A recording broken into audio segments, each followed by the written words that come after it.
வணக்கம். 3 4/7 63% காண்கன்னு கேட்டிருக்காங்க. இத மாதிரி நமக்கு 3 நம்பர் இருந்துச்சுன்னா நமக்கு இது மிக்ஸ்டு ஃபிராக்ஷன் அர்த்தம். நம்ம இந்த மிக்ஸ்டு ஃபிராக்ஷனை ஃபர்ஸ்ட் ஃபிராக்ஷனா மாத்தணும். அது எப்படி மாத்தலாம்னா ஃபர்ஸ்ட் நமக்கு கொடுத்துக்கிற அந்த சென்டர் நம்பரோட பகுதியை நம்ம பெருக்கணும்.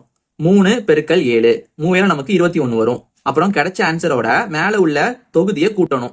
4 கூட்டலாமா +4 அப்ப நமக்கு 21 + 4 நம்ம 25 வரும். அப்புறமா கீழே நமக்கு 7 இருக்கா என்ன போட்டுக்கலாம் /7 போட்டுக்கலாம். அப்ப நம்ம மிக்ஸ்டு ஃபிராக்ஷனை ஃபிராக்ஷனா மாத்தியாச்சு. எடுத்து எழுதிக்கலாம் 25/7. இப்ப நமக்கு இதோட 63% தான் தேவைப்படுது. பெர்சன்டேஜ் இருந்துச்சுன்னா நம்ம அதை /100 போட்டு எழுதிக்கலாம். அப்ப நமக்கு 63%னா 63/100 போட்டுக்கலாம். சென்டர்ல இந்த இன்னுன்னு இருக்கா அப்ப நமக்கு பெருக்கல் அர்த்தம். பெருக்கல் போட்டுக்கலாம். இப்ப நம்ம ரெண்டே கட் பண்ணலாம் பாருங்க. 1 25 25 4 25 100 1 7 9 7 63. அப்ப நமக்கு ஆன்சர் என்ன வருதுன்னா 9/4 வருது. ஆனா நமக்கு ஆன்சர் எல்லாமே டெசிமல் நம்பர்ஸா இருக்கு. அப்ப என்ன பண்ணலாம், நம்ம ரெண்டையுமே டிவைட் பண்ணி பார்க்கலாம். 9 4 டிவைட் பண்ணலாம். 2 4 8 வருமா, கழிக்கும் போது 1 வரும். அடுத்து நமக்கு நம்பர் இல்ல என்ன பண்ணலாம்னா ஒரு புள்ளி வச்சு இங்க 0 போட்டுக்கலாம். அதே மாதிரி 2 4 8 கிடைக்கும். மிச்சம் நமக்கு 2 வரும். அடுத்து நமக்கு நம்பர் இல்ல என்ன பண்ணலாம் 0 போட்டுக்கலாம். அப்போ 4 5 20 5 போட்டுக்கலாம். 4 5 20 2 கிடைக்கும் போது நமக்கு 0 வந்துடும். அப்ப நமக்கு ஆன்சர் 2.25 வருது. 2.25.